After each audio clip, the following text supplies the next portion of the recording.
Bonjour, bienvenue aux internautes de Tunisie numérique. Aujourd'hui, et en exclusivité, notre invité à la rubrique TN Live est l'homme d'affaires tunisien et le président de la Connect, M. Tarek Chir. Bonjour M. Tarek et bienvenue à Tunisie numérique. Merci beaucoup, bonjour. Donc monsieur, en tant que président de la Connect, vous êtes au plus près de la réalité des entreprises tunisiennes. Quelle est votre appréciation générale de la situation du pays? Situation générale du pays, on peut dire que c'est pas très facile, en tout cas pour le monde de l'entreprise. C'est peut-être ce monde que je connais le plus parce que je le côtoie quasiment tous les jours. Et puis personnellement, je suis dans l'entreprise depuis une quarantaine d'années. Mais je reste persuadé que la Tunisie reste un endroit où on peut faire beaucoup de choses, qu'il y a plein d'opportunités, mais il y a des préalables et il y a des réformes à faire. C'est ce qu'on n'a jamais cessé de dire au niveau de la Connect Oui, à maintes reprises. et à maintes reprises, et c'est notre conviction profonde.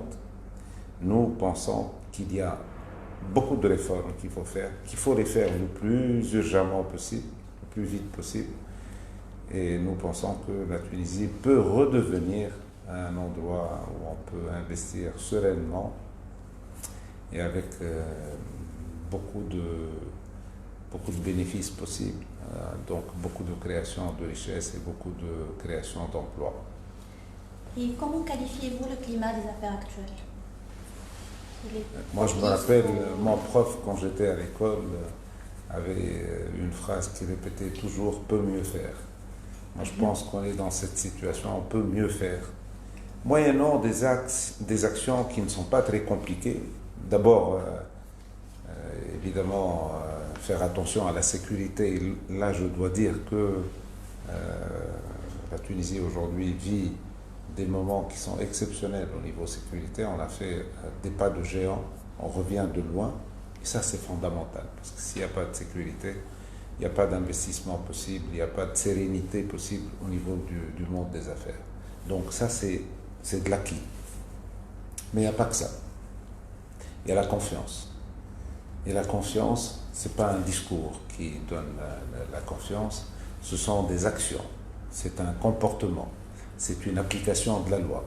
C'est une visibilité. C'est une vision partagée.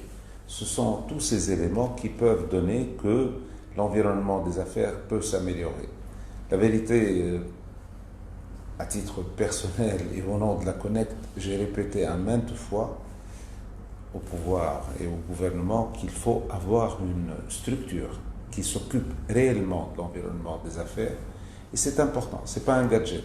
Parce que l'environnement des affaires, c'est quelque chose qu'on doit suivre à tout instant, à toutes les heures, tous les jours. Et il y a des problématiques qui peuvent se poser un peu partout sur le territoire ou en dehors du pays et qui peuvent affecter le pays. Et ça, il faut qu'il y ait une task force composée de quelques jeunes et moins jeunes qui suivent l'évolution de l'environnement des affaires. Je ne désespère pas que cette structure va se former et va être présidée, pour moi, elle doit être présidée au moins bimensuel, une fois ou deux fois par mois, mais une fois c'est suffisant, présidée par le chef du gouvernement pendant une heure. Il n'a pas besoin de plus. Il a une équipe task force de 5-6 personnes, jeunes, avec un esprit dynamique. On peut changer radicalement l'environnement des affaires. Parce que ce sont des jeunes qui doivent être à l'écoute de la communauté des affaires, voir les problématiques, essayer de régler ces problématiques à leur niveau, je dis bien à leur niveau, et s'il y a une impossibilité ou une complication, c'est monsieur le chef du gouvernement ou les autres ministres qui doivent agir. Mais quand on a une task force qui est dédiée pour ça, on peut changer radicalement l'évolution des choses. Ça, c'est fondamental, parce que c'est ça que les gens veulent avoir. C'est avoir un lieu, une entité qui est capable inverser une situation compliquée, inverser une licence qu'on ne peut pas avoir, inverser une situation avec l'électricité ou l'eau et c'est coupé et ça peut générer des pertes pour une entreprise. inversée pour un investisseur étranger quand il voit qu'il a des complications, il n'arrive pas à s'en sortir, il sait qu'il a un numéro d'appel, il peut appeler et il est au niveau du chef du gouvernement. Et là, les choses peuvent se régler rapidement. Cette sérénité qu'on peut donner aux investisseurs locaux et internationaux avec une facilité d'accès n'a pas d'équivalent, n'a pas de prix.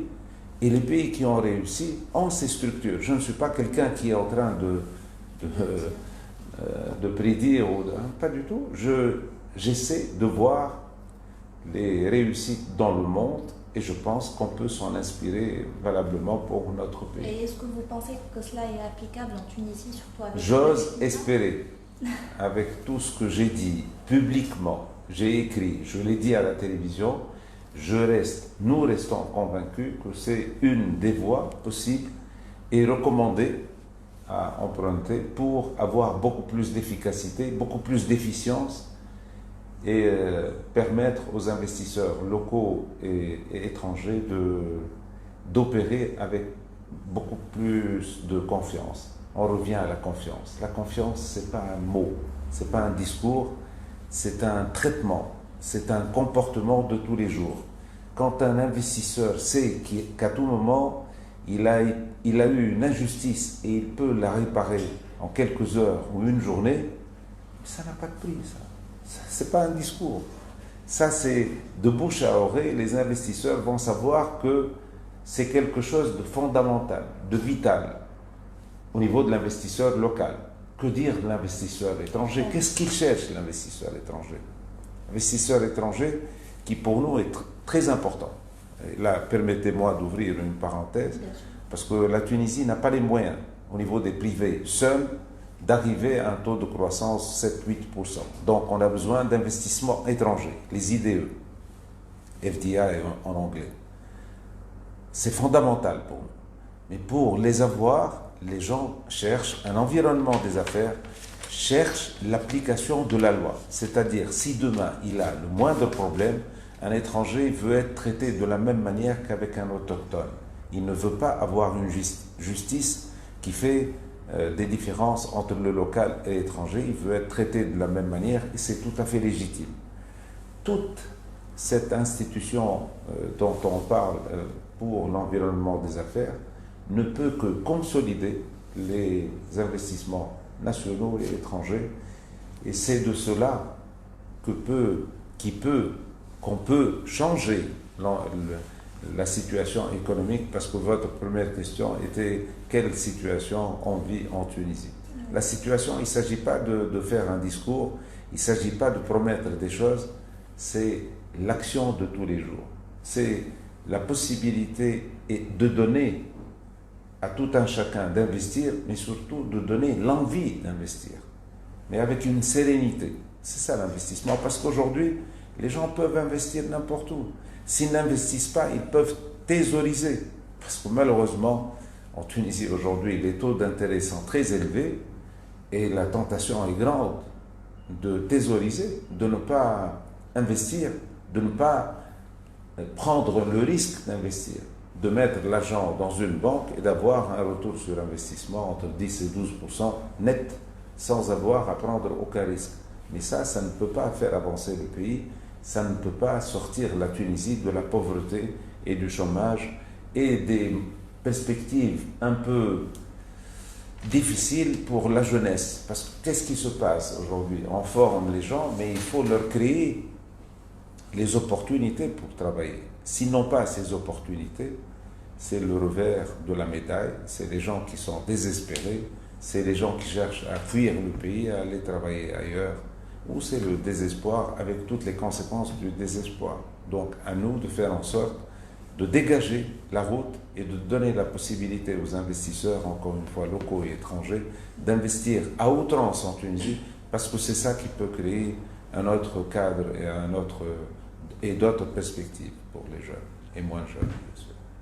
D'accord. Donc, en parlant de changement, vous avez souvent évoqué les partenariats publics-privés, PPP, comme l'une des solutions à l'allègement des charges de la fonction publique dont la masse salariale représente 70% du PIB. Or, le nombre de ces projets se compte sur les bouts de doigts, ça dépasse pas les 10, je pense. C'est triste. Triste pour notre pays parce que nous sommes très souvent victimes de dogmes, d'idéologie. Très souvent, quand on parle au niveau de la Connect de PPP, partenariat public-privé, les gens pensent que nous voulons, enfin certains disent, ils veulent vendre le pays, ils veulent le donner. C'est du n'importe quoi. Les gens qui parlent comme ça, manifestement, ne maîtrisent pas le processus de PPP. Le PPP, bien sûr, il faut le faire dans les règles de l'art. Il faut avoir une institution qui s'inspire des réussites au niveau mondial, en essayant bien sûr de l'adapter aux conditions tunisiennes. Mais le PPP, c'est du bénéfice pur pour le pays. Vous allez me dire pourquoi. Notre pays n'a pas beaucoup de moyens. Oui. Je crois qu'il n'y a pas un seul Tunisien qui est capable de dire le contraire. On sait que nos moyens sont très limités, mais la Tunisie a des priorités. Au niveau de l'État, je parle au niveau de l'État, Comme les priorités pour nous, au niveau de la Connect, on a cessé de le répéter. Pour nous, d'abord, c'est l'éducation, parce que s'il n'y a pas un peuple qui est éduqué, il n'y a pas de pays. Ben, bien sûr, fondamentalement, s'il n'y a pas... Oui, mais attention, la qualité de l'éducation aujourd'hui, je vous laisse... surtout avec la crise que vit actuellement la Tunisie. Non, la qualité est absolument très loin de ce qui se passe dans le monde. Quand je dis très loin, nous sommes très loin. Et le fossé est en train de se creuser. Donc, fondamentalement, l'éducation. Deuxièmement, la santé. Et là, je vous laisse porter les jugements que vous voulez. Voilà, les gens qui nous écoutent pour porter un jugement sur la santé publique, s'il vous plaît. Je parle de la santé publique, qui doit être une santé publique comme on l'a connue il y a 30 ans ou 40 ans, avec une qualité, avec une disponibilité de médicaments, etc. Troisième chose, c'est le transport.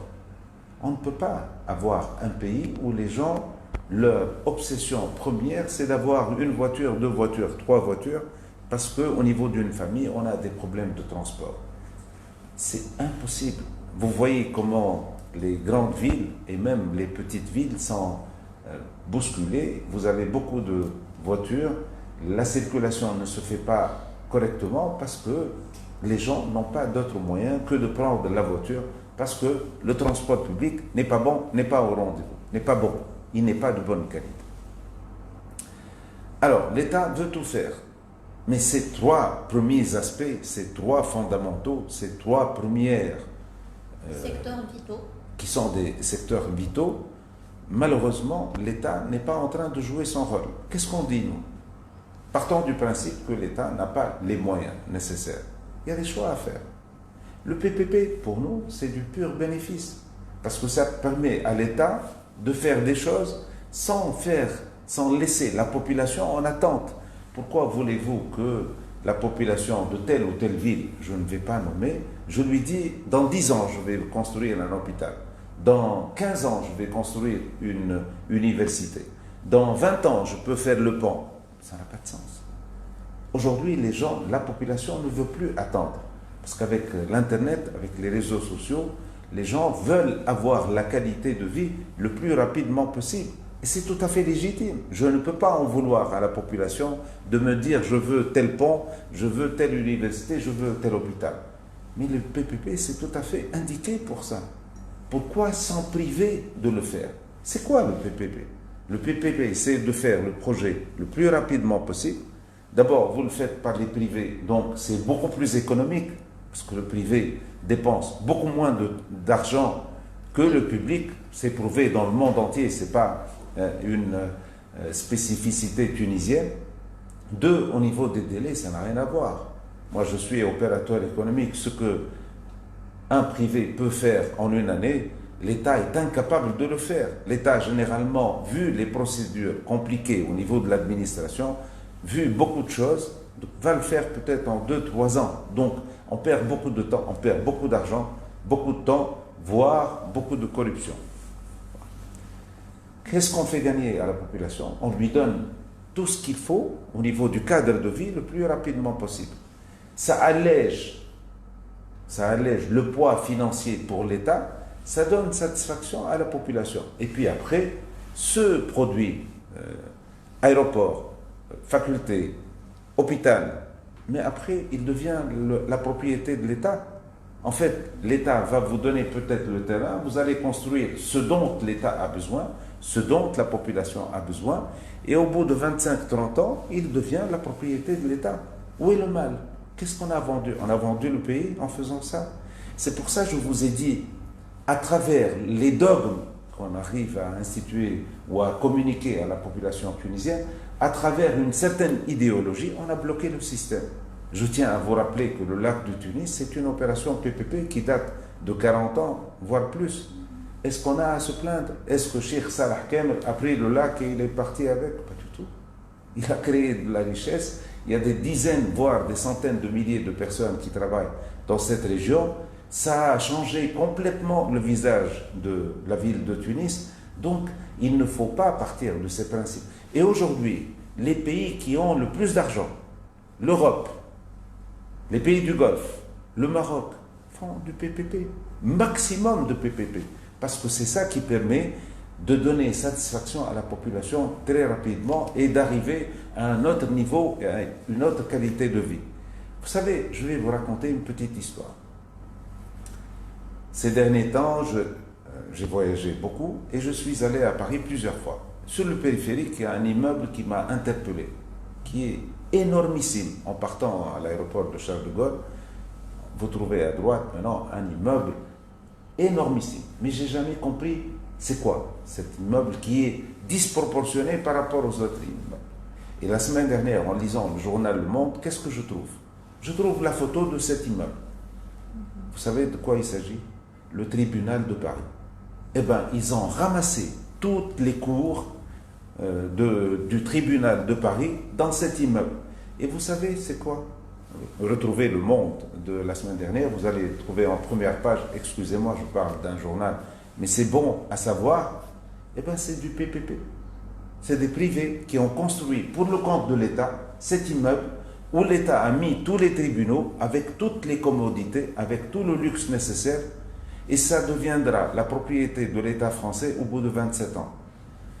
Qu'est-ce que je fais? Je ne fais que lire ce que font les autres pays.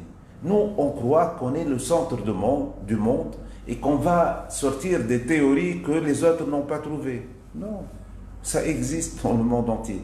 Si la France, cinquième puissance mondiale, fait ça aujourd'hui, en 2019, pourquoi la Tunisie va s'en priver? Je ne comprends pas.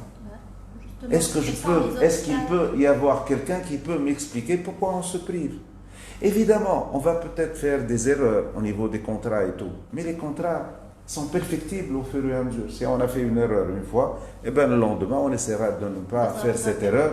Et puis, vous avez des institutions financières qui ont tout le background nécessaire et le savoir pour nous aider à faire ces contrats dans les meilleures conditions. La BERT en est une, la BEI en est une autre, la BID, la Banque islamique de développement, ne fait que du PPP. Moi, je me rappelle avoir déjeuné avec le président de la BID, mais il ne me parlait que de PPP. Je ne comprends pas qu'un pays comme la Tunisie, qui a aujourd'hui un manque d'argent et de finances, pourquoi on se prive de cet élément qui est accélérateur de croissance? Et c'est important. Le monde a changé aujourd'hui. Vous allez en Europe, les autoroutes, ce n'est pas les États qui font les autoroutes. C'est les compagnies privées, et puis après, ils font l'exploitation, et après, ils le donnent à l'État. Les aéroports, il n'y a plus d'aéroports. Donc vous parlez d'obstacles pour ces projets. Qui est derrière ces obstacles? Je vous ai dit, à cause de dogmes et d'idéologie. Ce sont les partis politiques. Pas besoin de faire un dessin. Qui transmet l'idéologie? Ce sont les partis politiques.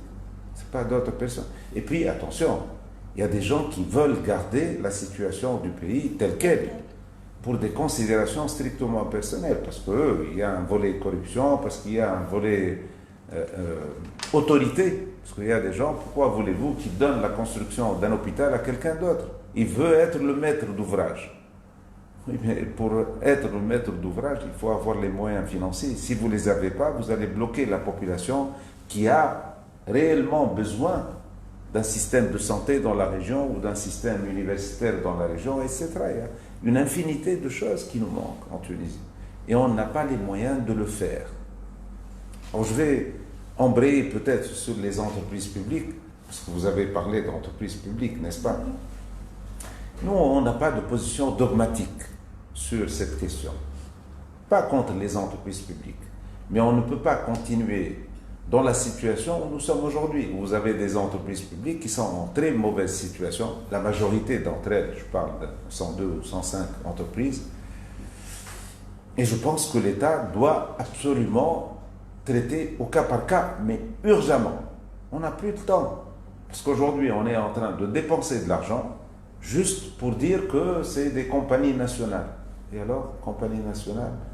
Une compagnie nationale n'a pas vocation de perdre de l'argent d'une manière structurelle. Elle peut en perdre à cause d'une situation bien spécifique, mais pas d'une manière structurelle. Malheureusement, ce qui se passe aujourd'hui, sur les 102, il doit y avoir facilement 90%, peut-être 80-90%, qui en perdent d'une manière structurelle.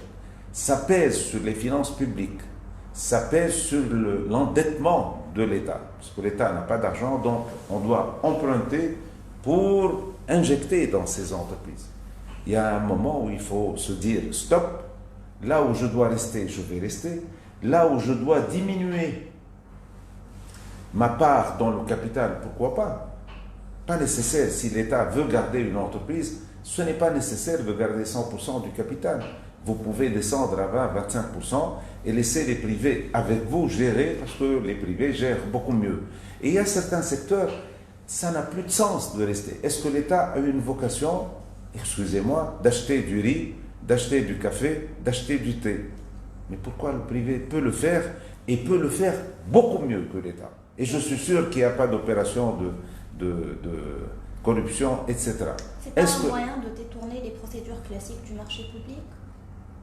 Mais, mademoiselle, le monde a changé. Le monde a évolué. On ne peut pas garder la Tunisie avec des réflexes du XVIIIe siècle. Je suis désolé. Si notre pays aujourd'hui est en train de souffrir, c'est parce que nous avons une aversion à toute transformation, à toute réforme dans ce pays. Alors que le pays a un besoin urgent de transformation. Je suis désolé. Les personnes ou les politiques qui véhiculent ce type de discours, on ne doit pas les suivre. Parce qu'il n'y a pas de réussite. Avec ces personnes-là. Pardon? Et en concernant ce que vous me dites là, vous avez fait des négociations et... Moi, je n'ai pas à négocier. Non, moi, je parle au nom de la Connect. Pour appliquer la PPP, en fait. Parce que vous me dites que... je le dis, je le répète, et je ne vais pas arrêter de le dire à toutes les manifestations, bien sûr, parce que ce sont des convictions fortes.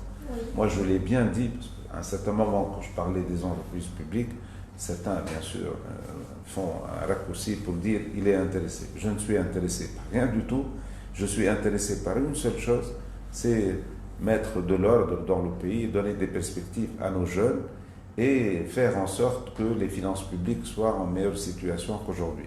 Mais pour avoir une meilleure situation au niveau des finances publiques ou de l'endettement de notre pays, il faut réformer, il faut prendre des risques. Et ce que je suis en train de dire, il y en a d'autres. Il y a d'autres pays qui l'ont fait, et c'est le bon sens. D'abord, c'est le bon sens. Il y a d'autres pays qui l'ont fait et qui ont réussi. Et ça leur a permis de dégager de l'argent qui sera investi dans les 3 secteurs que je vous ai indiqués tout à l'heure. Donc, c'est une question d'utilisation de l'argent. Comment on utilise l'argent? Comme on n'a pas beaucoup d'argent, donc il y a des choix à faire. Et les choix, il faut commencer par les choix qui sont absolument stratégiques pour le présent et l'avenir du pays. Moi, je suis ambitieux pour mon pays, pour la Tunisie. Et je pense que c'est tout à fait jouable. Si on a du bon sens, si on prend les décisions qu'il faut, si on prend ces décisions quand il le faut, pas tardivement. Sinon, malheureusement, si je reviens à votre première question, comment les choses se passent en Tunisie, eh ben, si on ne fait pas tout ce que je vous ai dit, le risque est que la situation va se compliquer davantage. Et le coût des réformes ou de la transformation après sera beaucoup plus élevé. Donc récemment, on a beau entendre parler de l'ALECA et des négociations avec l'Union européenne. Donc en tant que président de la Connect, mais également en tant qu'homme d'affaires bien sûr, comment percevez-vous l'ALECA? Est-ce que c'est un accord réellement porteur d'opportunités ou au contraire c'est une nouvelle barrière pour les entreprises tunisiennes pour accéder au marché européen? Non, c'est à nous de faire en sorte pour que l'ALECA soit intéressante pour la Tunisie. Comment Il n'y ça? a pas, je veux dire, c'est pas quelque chose de. On ne vous sert pas un plat et on vous dit vous allez le manger. Même si on vous sert un plat, vous êtes capable de dire ça ne me plaît pas, ça ne correspond pas à mes attentes, ça ne correspond pas aux perspectives du pays. C'est à vous de faire en sorte d'avoir un discours qui soit un discours tourné vers l'avenir de ces deux secteurs, parce qu'on parle essentiellement de l'agriculture et des services, et où on doit faire en sorte qu'on prenne le temps et puis qu'on demande le savoir, qu'on demande les moyens financiers pour avoir une mise à niveau comme on l'a fait au niveau, il y a 20 ans ou un peu plus de 20 ans, il y a 25 ans peut-être, au niveau de l'industrie. Mais c'est comme ça qu'il faut faire. L'ALECA, ce n'est pas quelque chose à prendre ou à laisser. Si c'est à prendre ou à laisser, il faut dire non, bien sûr. Mais je ne peux pas imaginer à un seul instant que la communauté européenne va nous dire c'est à prendre ou à laisser. Non, c'est à nous de faire en sorte de voir quelles sont nos faiblesses et qu'est-ce qu'il faut pour limiter ces faiblesses, pour les transformer en opportunités, en termes de savoir, en termes de moyens financiers, en termes de timing. Il y a un timing, bien sûr, à avoir, un moratoire à avoir. Et il faut inciter le maximum de partenariats avec d'autres pays, avec d'autres producteurs, avec d'autres investisseurs dans ces deux secteurs pour faire en sorte que cette opportunité, parce qu'on doit la prendre comme opportunité de l'ALECA, soit la plus porteuse possible pour la Tunisie et pour nos jeunes. Qu'est-ce qui empêche demain de demander à ce qu'il y ait une libération et une liberté de circulation pour les jeunes? Rien. Mais c'est à nous de demander. Et c'est à nous de savoir argumenter. Mais de là à dire l'ALECA, c'est un serpent de mer, je ne veux pas en entendre parler parce que les Européens m'ont demandé ceci ou cela, je pense que ce n'est pas tout à fait le chemin qu'il faut prendre. Le chemin qu'il faut prendre, il faut essayer de positiver en essayant de garder et d'obtenir tout ce dont on a besoin pour faire évoluer ces deux secteurs. Mais bien sûr, il y a des gens qui sont en situation de rente ou de zone de confort, qui n'ont pas envie de changer, et ceux-là, ils ne se privent pas de communiquer en disant l'ALECA, c'est ceci ou cela. Non, à mon avis, il faut être positif, il faut être serein, il faut savoir quelles sont les difficultés de ces deux secteurs, les faiblesses, et il y a de grandes faiblesses, oui, je le connais. Et qu'est-ce qu'il faut? Il faut voir avec les spécialistes, qu'est-ce qu'il faut pour faire en sorte que ces faiblesses soient transformées en points positifs et en position avantageuse par rapport à la Tunisie. Mais il ne faut pas se dire non, parce que c'est l'ALECA, j'ai pas envie. Parce que j'ai connu la même chose en 95. Avant 95, avant l'accord d'association, c'était la même chose. Il y a certains pseudo-industriels qui disaient non, ça va être la catastrophe. C'est pas vrai. Ça n'a pas été la catastrophe. Ça a permis à l'industrie tunisienne, et je suis industriel, tout le monde le sait, d'avoir un très grand saut qualitatif, mais grâce à toutes les dispositions que la Tunisie, avec l'Europe, a mis en route, avec une structure de mise à niveau qui était très bien gérée, une task force, où il y a eu beaucoup de savoir, beaucoup de savoir-faire, beaucoup de formation, beaucoup de moyens financiers qui ont été mis à la disposition de l'industrie tunisienne pour upgrader le niveau de l'industrie. Bien sûr, vous allez me dire, il y a eu des entreprises qui sont mortes. Oui, bien sûr, mais une entreprise, c'est une évidence, une entreprise qui n'est pas compétitive doit mourir. On ne peut pas garder une entreprise. Et ça, c'est un esprit ou un état d'esprit qu'on veut communiquer aux Tunisiens en disant une entreprise a disparu. C'est la nature des choses. Il y a des entreprises qui meurent, il y a des entreprises qui naissent. L'essentiel de tout ce que je vous ai dit, c'est qu'on soit capable d'avoir la possibilité d'inciter, de garder, d'encourager l'entreprise à être compétitive. Une entreprise qui n'est pas compétitive n'a pas vocation de rester. Mais pour ça, il y a l'entrepreneur, qui a une grande part de responsabilité, mais il y a l'État. C'est pour ça que je vous ai dit tout à l'heure, il faut bien utiliser l'argent. Il faut que l'État fasse attention à ses dépenses. Il ne faut pas que les dépenses soient des dépenses en dehors du budget ou des dépenses qui n'ont aucune utilité pour le pays. Parce que si vous avez des dépenses qui ne sont pas utiles pour le pays, ça va charger les secteurs et les entreprises et ça va diminuer ou enlever la compétitivité de l'entreprise. Donc il faut faire très attention. Et ça, c'est un travail de tous les jours. J'ai parlé tout à l'heure d'une structure pour faire attention au cadre réglementaire ou à l'environnement des affaires. Il ne serait pas inutile d'avoir des gens pour un conseil de la productivité. Parce qu'on a tendance en Tunisie de ne pas vouloir parler de la productivité. Alors que la productivité, c'est le premier moteur de croissance pour n'importe quel pays. Et nous, c'est quelque chose à laquelle on ne donne pas beaucoup d'importance. La productivité, aussi bien au niveau du public qu'au niveau du privé, c'est l'arme nucléaire. C'est ça qui peut donner la progression pour un pays. Je veux dire, si au niveau de l'administration, on est habitué à donner un papier en 24 heures, si on le donne en 2 heures, c'est de la productivité. Si on avait... J'ai parlé plusieurs fois de l'administration pléthorique de la Tunisie, où il y a 800 000 personnes. Insoutenable. Je sais, c'est un sujet qui fâche, mais on peut trouver des solutions en donnant les droits de chacun pour quitter l'administration et pour le valoriser autrement. Mais il ne faut pas dire 800 000, c'est une fatalité, on doit garder 800 000. Ce n'est pas possible. La Tunisie ne pourra jamais le faire ad vita aeternam, et je sais de quoi je parle. Évidemment, c'est un sujet qui fâche, les gens ne veulent pas en parler. Mais moi, je parle parce que je ne fais pas de politique. Autre chose dont vous avez parlé à plusieurs reprises aussi, c'est le marché africain, que vous considérez peut-être comme une alternative ou une échappatoire au marché classique de la Tunisie.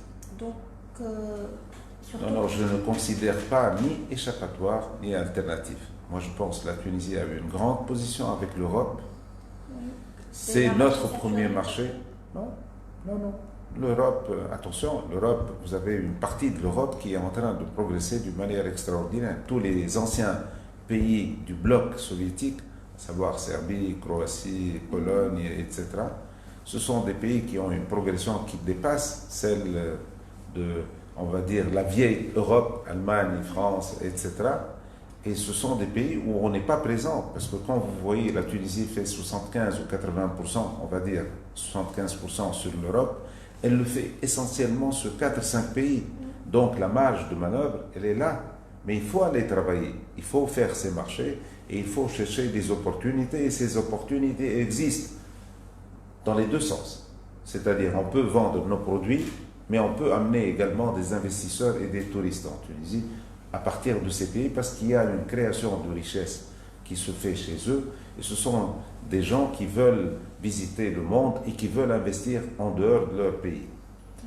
Pour l'Afrique, je n'ai pas dit que c'est une alternative, je dis simplement que c'est un continent qui est en train de progresser, où il y a des pays qui font des performances absolument incroyables. Il y a certains pays qui arrivent quasiment à 10% de progression de croissance annuelle. Donc, nous devons faire en sorte d'être les plus dynamiques possibles au niveau de ce continent qui est en train d'augmenter en termes de population et en termes de pouvoir d'achat. Je pense que la Tunisie a on va dire, une très bonne image sur ce continent. Ça date de feu président Habib Bourguiba et je pense à nous de faire en sorte d'être présents, d'aller dans ces pays, d'amener des étudiants africains faire leurs études ici, parce que ce sera les meilleurs ambassadeurs demain de la Tunisie, de l'économie tunisienne, mais également avoir les structures d'appui. Et quand je parle de structures d'appui, c'est tout ce qui est bien sûr ligne aérienne, ligne maritime, banque, assurance. Ça, c'est fondamental. Malheureusement, on n'a pas les moyens. On revient aux moyens. Parce qu'on parle de choses, le pays n'a pas les moyens. Et c'est ce qu'on ne veut pas comprendre. Mais c'est au privé de faire en sorte de fonctionner sans ces moyens, parce que comme vous avez vu par exemple dernièrement, on a limité le nombre pays qui sont desservis par la compagnie nationale. Donc ça n'aide pas, au contraire, ça enlève la possibilité aux uns et aux autres d'aller directement avec un vol direct. Il faut passer par d'autres pays. Mais tout ça, c'est une question d'allocation d'argent. Si l'argent que nous avons, on l'utilise d'une manière plus rationnelle et plus efficace, ça peut donner plus de possibilités aux opérateurs économiques.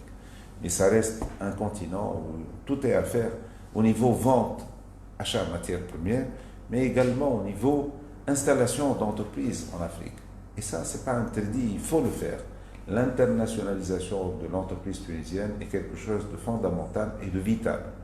Il ne faut pas croire que l'internationalisation de l'entreprise tunisienne est mauvaise pour l'économie. Pas du tout. Ça ne peut que renforcer l'entreprise en Tunisie et ça peut lui donner des perspectives intéressantes quand elle est installée autre part. Ça lui donne une position au niveau du marché, ça lui donne une position au niveau de la région. L'accord COMESA est un accord important. J'espère que ça va donner de bonnes perspectives pour les entreprises, mais je reste convaincu qu'il y a encore beaucoup à faire au niveau de l'Afrique. Mais en consolidant ce que nous avons déjà avec l'Europe. Je n'ai jamais dit en lieu et place, pas du tout. Il faut consolider et essayer de travailler sur d'autres pays où on n'a pas été jusqu'à maintenant, en Europe, mais focaliser le travail sur les pays africains et également les pays arabes où il y a des opportunités. Parce qu'il y a certains marchés qui sont à reconstruire. L'Irak aujourd'hui est un pays où tout est à faire.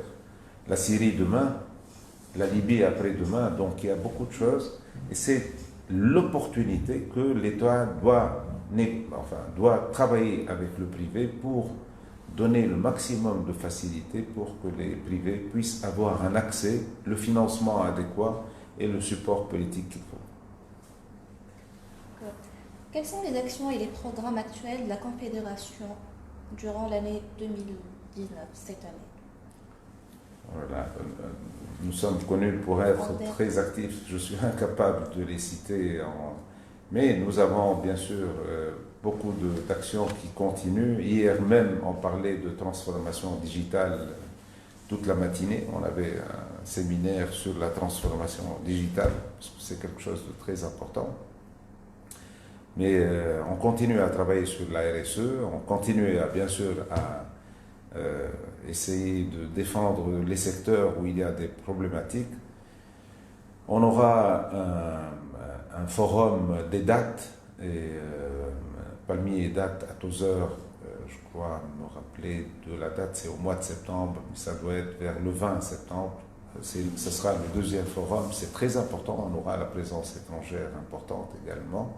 Parce que nous partons du principe que les matières premières en Tunisie ne sont pas suffisamment transformées. Donc on essaie par secteur d'agir en amenant des compétences étrangères et des investisseurs. Donc ça va être pour le palmier et les dates.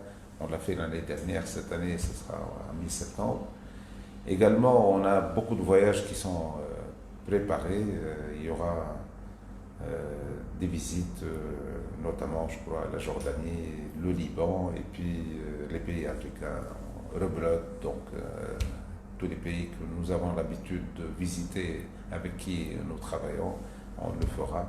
Bon, c'est les événements dont je me rappelle, mais il y a du travail. Je peux vous dire que Connect fonctionne et Connect International également fonctionne au niveau international. Oui. Et concernant la saison estivale, est-ce que vous avez prévu quelque chose? Surtout qu'on entend dernièrement qu'il y aura beaucoup de touristes et que la saison estivale s'annonce bonne. Je dois avouer que nous n'avons rien prévu. J'espère que cette saison se passera dans les meilleures conditions et qu'on donne tous les moyens aux opérateurs économiques d'investir de nouveau dans ce secteur. Ce secteur, c'est vrai, est en train de souffrir au niveau, on va dire, investissement, parce que les banques ne sont plus intéressées par le secteur, vu toutes les problématiques qui ont eu lieu, et notamment au niveau des crédits accrochés au niveau des banques. Je pense que nous avons, secteur privé et État, l'obligation de trouver une solution pour dépasser cette problématique et trouver les solutions nécessaires Nous restons persuadés, personnellement, je suis très sûr de ce que je dis, la Tunisie a encore beaucoup de perspectives au niveau touristique, pas uniquement hôtellerie. Quand on parle hôtellerie, quand on parle tourisme, généralement on parle hôtellerie, mais pas uniquement. Il y a l'hôtellerie, il y a tout ce qui va dans l'environnement, parce que un visiteur en Tunisie a besoin d'être dans un hôtel, mais il a besoin également de sortir dans l'hôtel. Et je pense qu'il y a beaucoup de choses à faire au niveau culturel. On doit donner les moyens. Là aussi, le PPP peut servir pour mettre en valeur les sites que nous avons et qui malheureusement, très souvent, je ne dis pas tous, mais très souvent sont abandonnés à leur destin. Le PPP peut être un moyen pour mettre en valeur ces sites et permettre aux visiteurs qui viennent en Tunisie d'en profiter et de voir un peu la richesse et l'histoire de la Tunisie. Il y a également une autre question qui est peut-être un peu critique, mais je ne veux pas rater l'occasion d'en parler, c'est tout ce qui est transport aérien. La Tunisie est bloquée par cette histoire d'Open Sky, l'ouverture des ciels, si vous voulez. On ne peut pas avoir un pays comme la Tunisie qui a une vocation touristique historique et avec un comportement de situation de monopole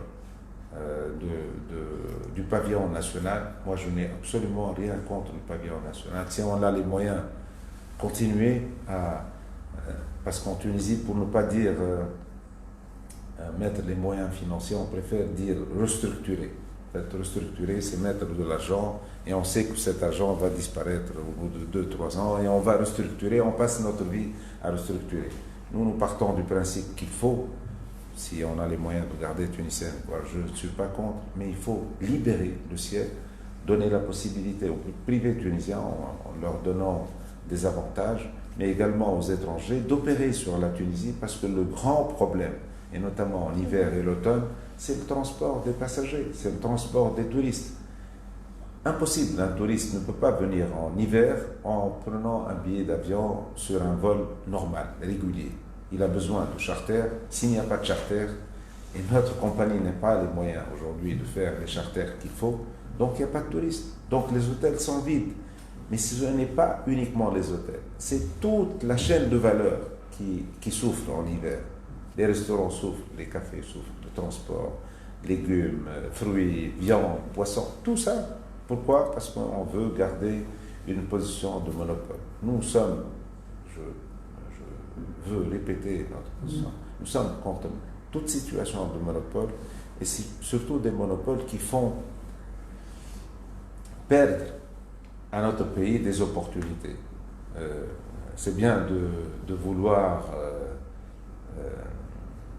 défendre la situation de 4000 employés supplémentaires au niveau de Tunisien, mais ces 4000 employés, on peut leur donner tous les moyens pour faire autre chose, mais en libérant le ciel tunisien, on peut en créer des dizaines, voire des centaines de milliers d'emplois. Donc c'est comme ça qu'il faut avoir la pédagogie, expliquer aux gens et avoir l'audace de prendre les décisions nécessaires. On revient à votre première question tout à l'heure. La Tunisie a besoin de réformes et a besoin de se transformer. Pour finir, monsieur, est-ce que vous avez un message particulier à adresser au public qui vous suit? Non, moi je pense, ce que je vous ai dit tout à l'heure, je reste persuadé que notre pays est un pays d'opportunités où nous avons des avantages énormes. C'est vrai, la qualité de la population, la qualité de vie du pays, mais malheureusement on se fait mal par parfois un manque de décision, un manque de punch, un manque de courage, d'audace. Si on prend toutes ces décisions en expliquant, bien sûr, j'insiste, en expliquant et en disant à la population tunisienne, en faisant toutes ces réformes, on va souffrir, on va perdre peut-être en pouvoir d'achat, mais ça permettra à vos enfants et à vos familles de vivre en meilleure situation dans 10 ans ou dans 5 ans et donner le meilleur exemple, parce que quand on prend ces décisions, il faut commencer par soi-même, il faut réduire, encore une fois, les dépenses au niveau de l'État et tout. je suis persuadé que la Tunisie peut littéralement exploser au niveau croissance économique et donner des perspectives non seulement aux Tunisiens et aux jeunes Tunisiens, mais également à tous les pays qui sont voisins. D'accord, merci beaucoup monsieur.